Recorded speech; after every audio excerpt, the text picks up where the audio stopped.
ಎಲ್ರಿಗೂ ನಮಸ್ಕಾರ. ಈ ನಡುವೆ ಮೊನ್ನೆಯಿಂದ ಒಂದು ವಿಡಿಯೋ ವೈರಲ್ ಆಗ್ತಾ ಇದೆ. ಏನಪ್ಪಾ ಅಂತ ಹೇಳಿದ್ರೆ, ನಮ್ಮ ಕರ್ನಾಟಕ ಡ್ರೈವರ್ಗೆ ತಮಿಳ್ನಾಡು ಬಾರ್ಡರ್ ಅಲ್ಲಿ ನಿಲ್ಸಿ ಹೊಡೆದು ಬಾವುಟನ ತೆಗೆಸಿ ಕಳಿಸಿದ್ದಾರೆ ಅನ್ನೋ ವಿಚಾರ. ಈ ವಿಚಾರಕ್ಕೆ ಕನ್ನಡ ಪರ ಹೋರಾಟಗಾರರು ಮತ್ತೆ ಕರ್ನಾಟಕ ರಕ್ಷಣಾ ವೇದಿಕೆ ಹೋಗಿ ನಿಂತ್ಕೊಂಡಿದೆ.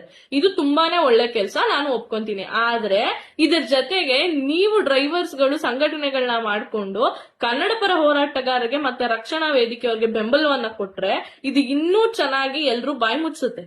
ಕನ್ನಡ ಪರ ಹೋರಾಟಗಾರರು ಪಾಪ ಅವ್ರಿಗೆ ಎಷ್ಟು ಅಂತ ಎಲ್ಲದಕ್ಕೂ ನಿಂತ್ಕೋತಾರೆ ಹೇಳಿ. ನಿಮ್ ಸಂಘಟನೆಗಳನ್ನ ನೀವು ಮಾಡ್ಕೊಳ್ಳಿ. ನಿಮ್ ಸಂಘಟನೆಗಳಲ್ಲಿ ಬರ್ತಕ್ಕಂಥ ಪ್ರಾಬ್ಲಮ್ಸ್ ನ ನೀವು ಸಾಲ್ವ್ ಮಾಡಿ. ಅದ್ ಯಾವಾಗ ನಿಮ್ಮ ಹತ್ರ ಸಾಲ್ವ್ ಆಗಲ್ಲ ಅವಾಗ ಅವ್ರ ಹತ್ರ ತಗೊಂಡು ಹೋಗಿ ಕೊಡಿ. ಅವಾಗ ಅವ್ರುನು ನೀಟಾಗಿ ಸಾಲ್ವ್ ಮಾಡಿ ಕಳಿಸ್ತಾರೆ. ಎಲ್ಲದಕ್ಕೂ ಪಾಪ ಅವ್ರು ಬಂದ್ ನಿಂತ್ಕೊಂಡು ಸಾಲ್ವ್ ಮಾಡಿದ್ರೆ ನಾವು ಡ್ರೈವರ್ಸ್ ಗಳು ಎಷ್ಟ್ ಜನ ಡ್ರೈವರ್ ಬಂದ್ ನಮ್ದು ನಿಂತ್ಕೋತಾರೆ. ಒಂದೆಷ್ಟ್ ದಿನ ವಿಡಿಯೋ ವೈರಲ್ಗೋಸ್ಕರ ಟಿಟಿಗಳು ಹಾಕೊಂತಾರೆ. ಹಂಗಂತ ಡ್ರೈವರ್ಸ್ ತಪ್ಪು ಅಂತಾನೆ ಹೇಳಲ್ಲ. ನೀವ್ ಯಾವ್ಯಾವ ಊರಲ್ಲಿ ಇದ್ದೀರೋ ಆ ಊರುಗಳಲ್ಲಿ ಒಂದೊಂದು ಸಂಘಟನೆಗಳನ್ನ ಮಾಡ್ಕೊಳ್ಳಿ. ಆ ಸಂಘಟನೆಗಳಿಗೆ ಒಬ್ಬ ನಾಯಕನ ಇಟ್ಕೊಳ್ಳಿ. ಹಂಗ್ ಮಾಡೋದ್ರಿಂದ ನಿಮ್ಗೆ ಆರ್ಡರ್ ಅಂದ್ರೆ ಕೆಲ್ಸಗಳು ಸಿಗುತ್ತೆ. ನೀವು ₹1 ₹2 ಕಮ್ಮಿ ಆಗತ್ತೆ ಅಂತ ಹೊರ ರಾಜ್ಯದವ್ರು ಕೆಲಸ ಕೊಡೋದ್ರ ಬದಲು ನಮ್ಮವರೇ ಯಾವನಾದ್ರೂ ಒಬ್ಬ ಸಂಘಟನೆಯವ್ರನ್ನ ಇಟ್ಕೊಂಡು ಹಿಂಗಪ್ಪ ಹಿಂಗೆ ನಮ್ ಡ್ರೈವರ್ಸ್ಗೆ ಕೊಡಿ ಪರವಾಗಿಲ್ಲ ಅಂತ ಹೇಳಿ ಮಾತಾಡಿ ಯಾವ್ದಾದ್ರು ಒಂದು ಟಿಟಿ ಕಳ್ಸೋ ಕೆಲಸ ಒಬ್ರು ಮಾಡಿದ್ರೆ ಕೆಲ್ಸಾನು ಸಿಗುತ್ತೆ. ಆ ಸಂಘಟನೆ ಎಲ್ಲ ಹೋಗಿದಾಗ ಗಾಡಿಗೆ ಏನಾದ್ರು ಪ್ರಾಬ್ಲಮ್ ಆದ್ರೆ ಒಂದ್ ಸಂಘಟನೆ ಪೂರ್ತಿ ಹೋಗೋದು. ನೀವು ಮುಂದೆ ನುಗ್ಗಿದ್ರೆ ನಿಮ್ ಹಿಂದೆಗಡೆ ರಕ್ಷಣಾ ವೇದಿಕೆಯವರು ಬರ್ತಾರೆ.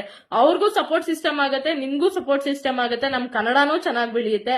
ನಮ್ ಕನ್ನಡ ಅಭಿಮಾನನ ಬೆಳೆಸೋದು ನಮ್ ಕೈಯಲ್ಲೇ ಇದೆ. ಅದಕ್ಕೆ ಏನ್ ಮಾಡ್ಬೇಕು ಅನ್ನೋದನ್ನ ಯೋಚನೆ ಮಾಡ್ಕೊಂಡು ಅದ್ರ ಹಿಂದೆ ಹೋಗ್ಬೇಕೇ ವಿನಃ ಬಿಡು ಕನ್ನಡ ಪರ ಹೋರಾಟಗಾರರವರೇ ರಕ್ಷಣಾ ವೇದಿಕೆಯವರವರೇ ನೋಡ್ಕೊಂತಾರೆ ಅಂದ್ರೆ ನಿಜವಾಗ್ಲೂ ಇವತ್ತಿಗೆ ಬಗೆಹರಿಯುತ್ತಷ್ಟೇ. ಇವತ್ ಒಂದಿನಕ್ಕೆ ಇದು ಬಗೆಹರಿಯುತ್ತೆ, ಮತ್ತೆ ಇದು ರಿಪೀಟ್ ಆಗುತ್ತೆ. ಯಾಕೆ ಹೇಳಿ, ಅವ್ರಿಗೆ ಗೊತ್ತು ಏನಾದ್ರು ಕನ್ನಡ ಪರ ಹೋರಾಟಗಾರರು ರಕ್ಷಣಾ ವೇದಿಕೆಯವರೇ ಬಂದ್ ನಿಂತ್ಕೋತಾರೆ ಅಂತ.